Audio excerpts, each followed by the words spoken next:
Welcome to our talk on lunar pits and lava tubes for a modern ark.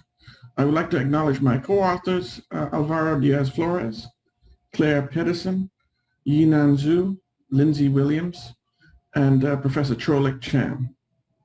And we are presenting from the Space and Terrestrial Robotics Exploration Laboratory and the Asteroids Laboratory at the Aerospace and Mechanical Engineering Department at the University of Arizona. In this presentation, we will first start with our introduction, followed by motivations, objective for this work, and then we'll be reviewing some of our lunar lava tube exploration work, followed by a presentation of the lunar ark concept, feasibility summary, and preliminary conclusions. So as an introduction, there are many living organisms that are seriously endangered. Our diverse ecosystem is in danger on every major continent, as you can see from here. Large fractions of every kinds of plants and animals are endangered. And due to human activity and other factors that we fully don't understand, there's been rapid losses over the last few decades. In particular, when we lose an apex predator, this cascades down to an entire food chain. In fact, as you can see here, for example, a shark being an apex predator, when we lose a shark, what we're ending up losing is the entire diversity of the ecosystem. And so some of the animals may remain even after the death of an apex predator, but it may not be as diverse. And so this can have devastating implications to animal and plant diversity. And this has been accelerating over the past few decades. Furthermore, there's been threat of collapse to the world's food supply, particularly due to a combination of factors killing critical organisms such as honeybees, which are holding up the world's human food supply. In particular, things like pesticides, artificial chemicals, predators, diseases, and changes in climate all can impact honeybees, which in turn impacts pollination and thus result in mass loss of crops. What we've seen over the last 20 years or so, actually the last 30 years, has been a rapid drop in honeybee population. It has recovered a bit since 2009, but it has never really quite recovered to its original state. The other factors is that there's just mass extinction going on in the last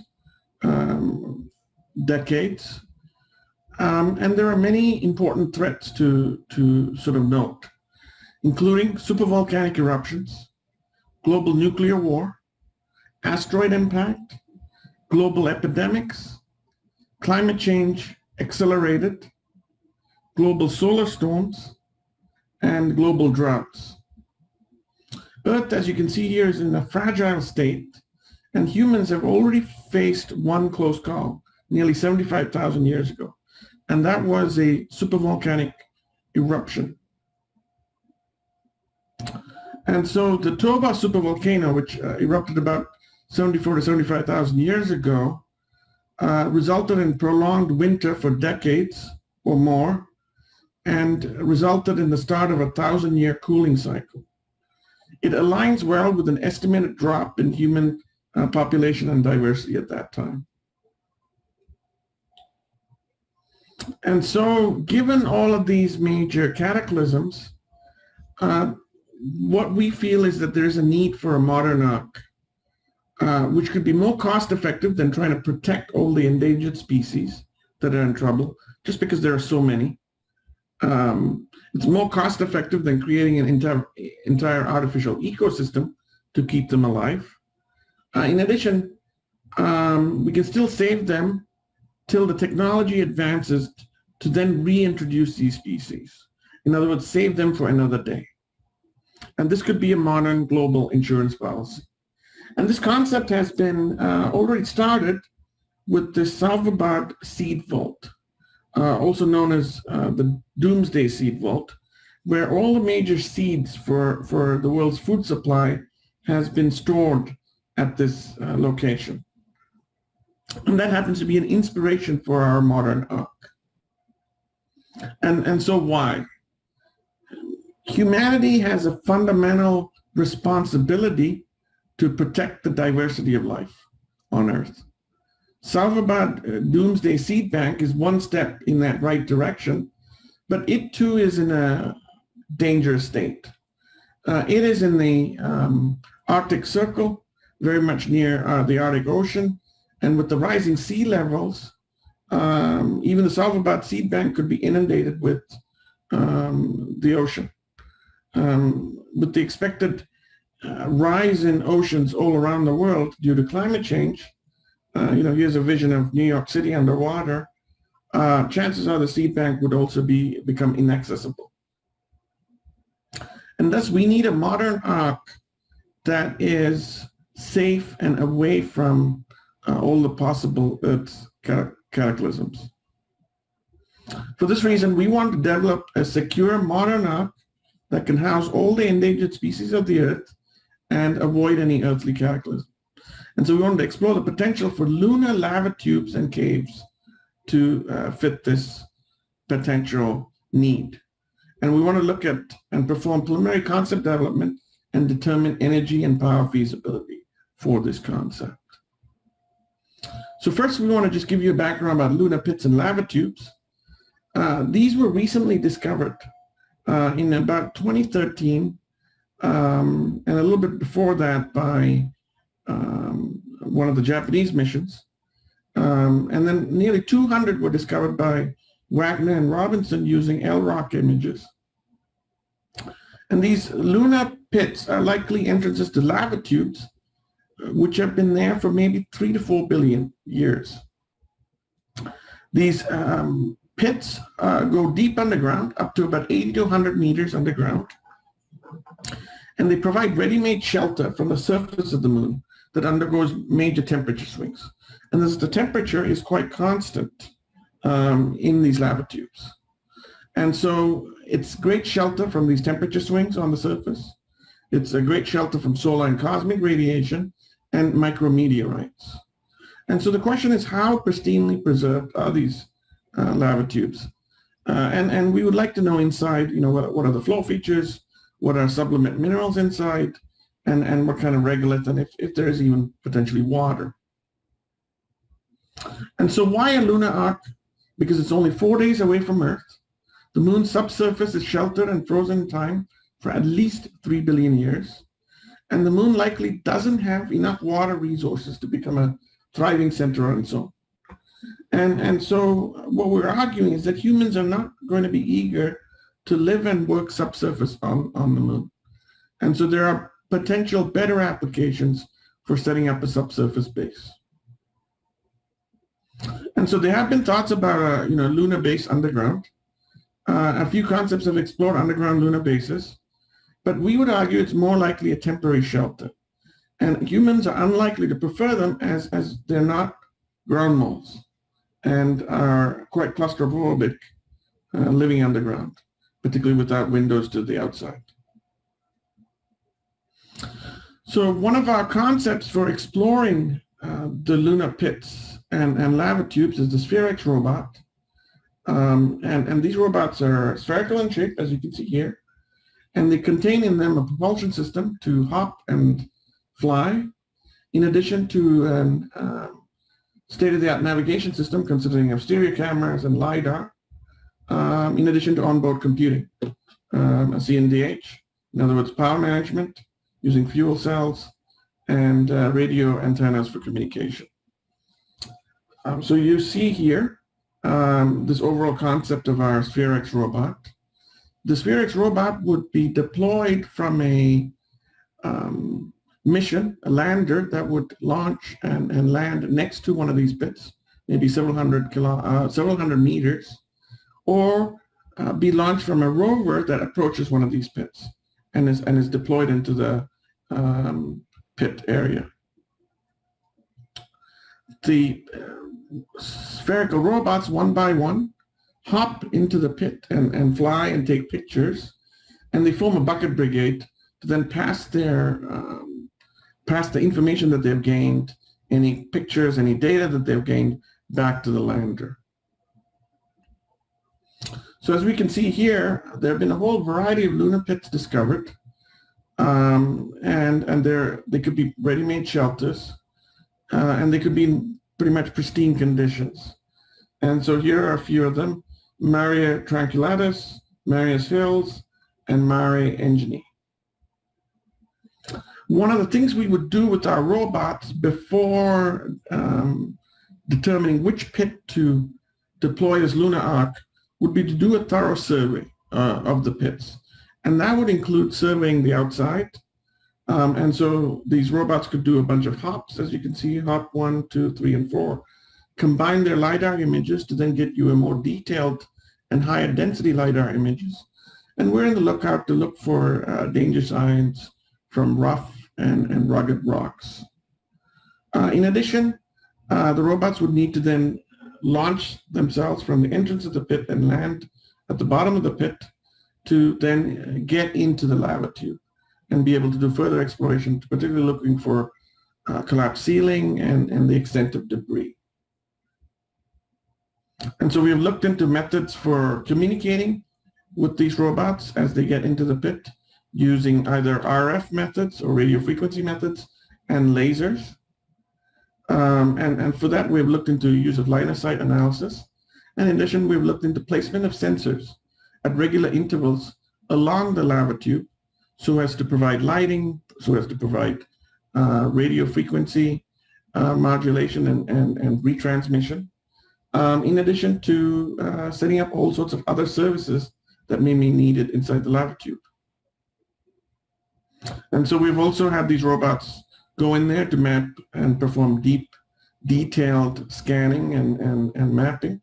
And these maps can then be combined together to get even higher density maps, a master map, as you see here. We need all these master maps in place for us to then build a lunar ark. And so what will be saved in the ark?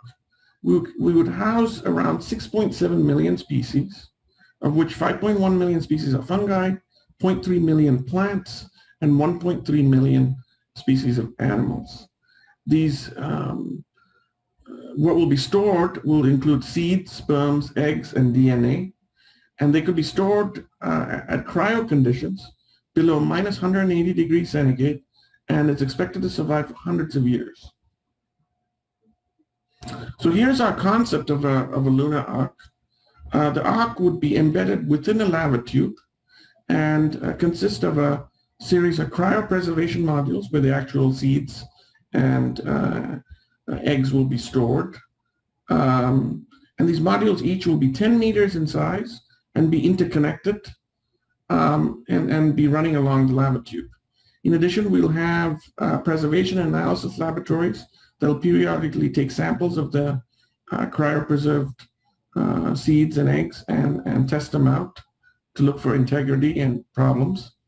In addition, to get access to the entire base, we would have a series of elevator shafts that would be fitted into the pit. And you would have an airlock system to enter into the pit from the surface of the moon. The base would be powered using solar photovoltaics, where the power supply would be all located on the surface.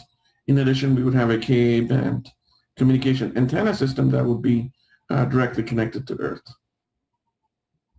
The lunar regolith would be protecting the base from radiation, from temperature swings, in addition to micrometeorites. The modules themselves would be prefabricated and transported from Earth via envisioning using SpaceX Falcon Heavy or SLS to do the heavy lifting. And so here's the base. Again, in this extended version shows many more cryopreservation modules aligned side by side. It shows how we can further construct the base and then expand it over time. And so we have elevator shafts for transporting cryopreserved material, in addition to a goods elevator shaft along another lunar pit to bring in more cryopreservation modules and expand the base. Inside each cryo module, these modules would be operating at minus 180 degrees centigrade or minus 196 degrees centigrade. And so inside you'll have these circular shelves that would contain cassettes holding the preserved DNA eggs or sperm. And we would have a series of 7 degree of freedom robot manipulators on a mobile system to go out and retrieve these cassettes or store them back at their designated location. The entire cross-section contains multiple layers consisting of inflatable bladders, pressure garments, nylon ripstop, along with a solid rigid aluminum backing. As the module inside needs to be either minus 180 degrees or minus 196 degrees, the outside, inside the lava tube, would have a temperature of only minus 25. And so for this reason, these modules need to be refrigerated. And so we will next look at what are the energy requirements for refrigeration. Before that, considering that the insides of the module will be at cryo conditions, we need robotics to be able to operate under these very cold conditions. And we expect to use materials such as yttrium, barium, copper under neodymium magnet to perform quantum levitation. By doing this, we can have our robots literally levitate over the surface of the module and not be in contact with the ground. And so this allows us, and how this is possible is due to this principle in quantum levitation, where we take a magnetic flux, and at superconducting temperatures, it results in these quantum flux fields being locked in place. And so this ends up enabling us to hold together objects much like having two magnets in repulsion, but with a lot more stability. And so this whole quantum levitation principle can actually enable us to do a lot of things with robotics. We can avoid having to directly touch and handle substances at cryogenic conditions because it's so challenging. Under the wrong circumstances, it could lead to cold welding if it's in a vacuum, or freezing and jamming under pressure. In addition to the other factors are, with this quantum levitation, as we said, it could be a solution. So it can minimize metal-to-metal contact. It can avoid the need for wheels to ground contact. In addition, it's going to minimize contamination when handling these preserved cassettes.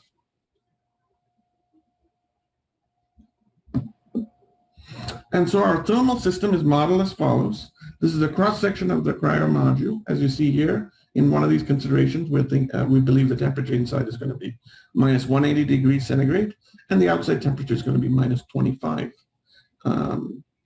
And so we model this with a series of chambers, one inside another, and we come up with these equivalent circuits of the thermal system. This is the original circuit, as you see here, and this is the simplified circuit below.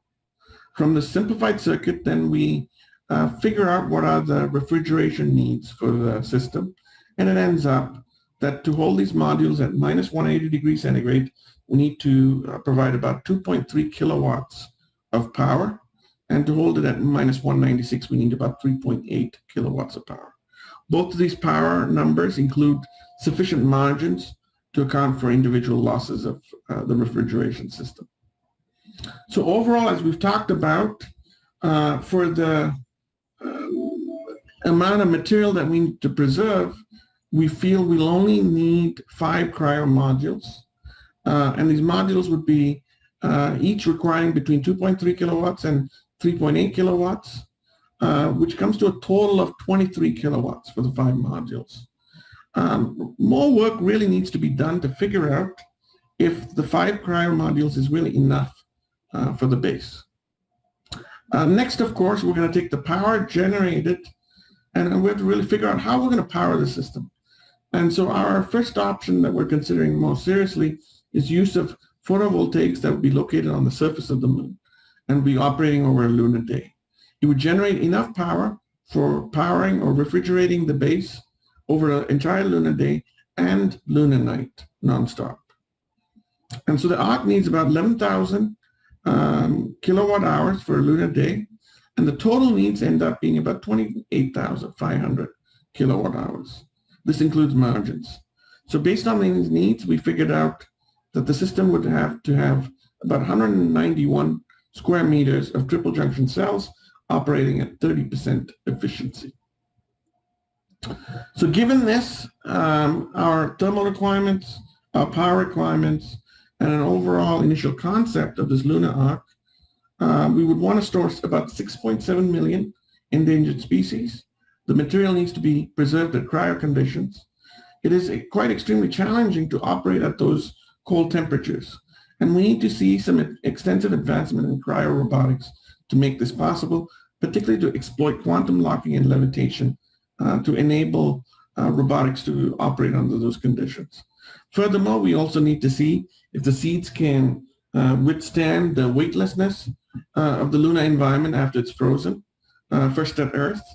And then we further also want to see, of course, what are needed to deal with loss of power, interruptions, various other interruptions that we may face on the surface of the moon. With that said, thank you, and I'd be happy to take your questions.